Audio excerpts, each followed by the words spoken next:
Anderson, Anderson, हम Anderson को पुकार रहे हैं, एंडरसन नहीं आ रहा है। Anderson, where are you?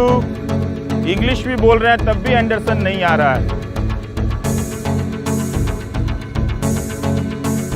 Hindenburg का नाम सुना आपने? हिंडनबर्ग का, हिंडनबर्ग का नाम सुना आपने? क्या?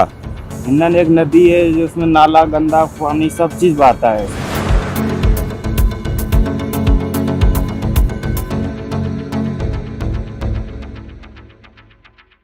नमस्कार, मैं रवीश कुमार। ये जो आप देख रहे हैं ये हिंडन नदी का इलाका है और नाले की शक्ल में जो ये पानी की धारा है वो हिंडन नदी का पानी है, जिसमें शहर का नाला भी मिला ही होगा। आपको राजनीति सिखाती है कि कोई एक नदी साफ़ की जा रही है, मगर ये देख लीजिए कि दिल्ली के किनारे बिल्कुल गाज़ियाबाद की ये नदी है, हिंडन नदी। तो मैं हिंडन नदी क्यों आया हूँ? क्योंकि मुझ पर आरोप लगा है कि मैं हिंडनबर्ग के दफ्तर में 7 बार गया हूँ। ये चल रहा है जब से अदानी का प्रसंग आया है और हिंडनबर्ग की रिपोर्ट न्यूयॉर्क से आई है।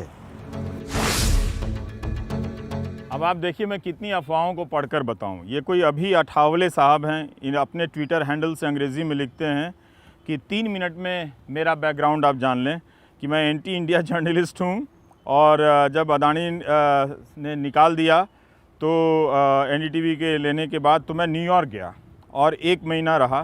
तो मैं कर क्या रहा हूँ कि मैं हिंडन नदी के किनारे हिंडनबर्ग का दफ्तर खोज रहा हूँ, क्योंकि न्यूयॉर्क में मैं गया तो हूँ लेकिन वहाँ तो हम कभी हिंडनबर्ग का नाम ही नहीं जानते थे, ना उसका दफ्तर खोज पाए थे।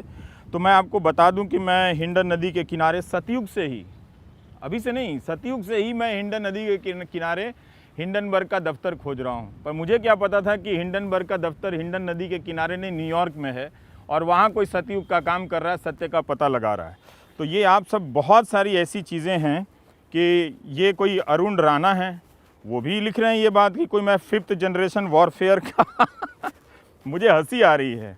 फिर कोई सात्विक हैं, वो उन्होंने लिखा है, कोई शैलेश पांडे हैं, उनका ट्वीट है, कोई विनी कोहली हैं कि मैं इस फियास्को का सबसे बड़ा बाप हूँ। कमाल है, मतलब मेरे पीछे कितनी इंडस्ट्री इनकी लगी हुई है आप देखिए। तो हम हिंडन नदी के किनारे इन सीढ़ियों से उतरते हुए हिंडनबर्ग का दफ्तर खोज रहे हैं। एंडरसन, एंडरसन, हम एंडरसन को पुकार रहे हैं, एंडरसन नहीं आ रहा है। Anderson, where are you?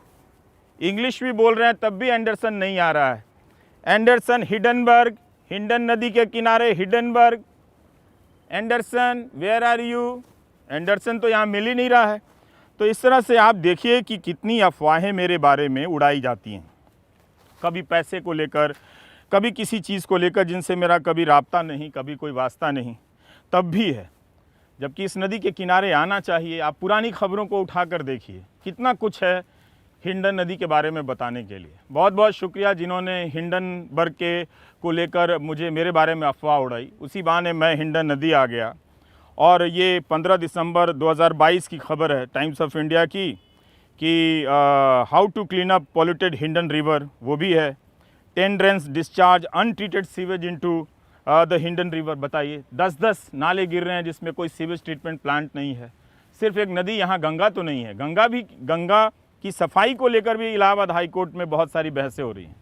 वहाँ भी एसटीपी का काम ठीक नहीं है। अगर सिर्फ गंगा को ही प्राथमिकता दी गई है तो उनकी सफाई का भी काम ठीक से नहीं हो रहा है।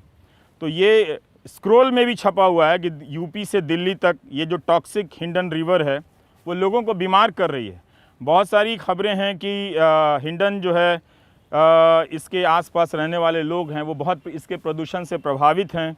इस तरह की खबरें मैं आपको पढ़ के बता रहा हूँ। लेकिन आप सोचिए कि अदानी के ख़िलाफ़ एक रिपोर्ट आती है, मामला बड़ा है, उसके भीतर क्या आरोप है इसके बारे में कोई नहीं बता रहा है। लेकिन पूरा एक तंत्र, आईटी सेल का तंत्र लग जाता है ये बताने में कि इस पर आप यकीन ना करें। क्यों यकीन ना करें? क्योंकि रवीश कुमार जो एक इनके हिसाब से एंटी इंडिया जर्नलिस्ट है, वो हिंडनबर्ग के दफ्तर में गया है और 7 बार गया है। 2-2 घंटे की उसकी बैठक हुई है और उसने ये रिपोर्ट तैयार की है। इस तरह की बातों पर ये लोग चाहते हैं कि आप यकीन करें वो ये नहीं चाहते कि आप उस रिपोर्ट को पढ़ लें कि इस देश में हो क्या रहा है। वो ये नहीं चाहते कि आप इन सवालों को पूछें कि दुनिया भर में भारत की साख दांव पर लगी हुई है और भारत की एजेंसियां कुछ बोल नहीं रही हैं। क्या आप धर्म की राजनीति में ये सब देखना बंद कर देंगे? आपकी आंखों के सामने भ्रष्टाचार का कथित तौर पर इतना बड़ा आरोप लगा है, आप बिल्कुल वो नहीं देखेंगे। लाखों करोड़ के आरोप लगे हैं, ऑफशोर कंपनियों, शेल कंपनियों के आरोप लग रहे हैं। उसे छोड़कर आपके लिए ये बड़ी बात हो सकती है कि मैं गया था उसके दफ्तर में और मैंने जाकर वो रिपोर्ट तैयार करवाई है, 7 बार मिला हूं, और ये क्या कोई खुशी की बात है कि मुझे निकाल दिया गया? ये तो शर्म की बात है। मैंने तो इस्तीफा दिया था, निकाला तो किसी ने भी नहीं था। तो सवाल सरकार से होना चाहिए, बदनाम मुझे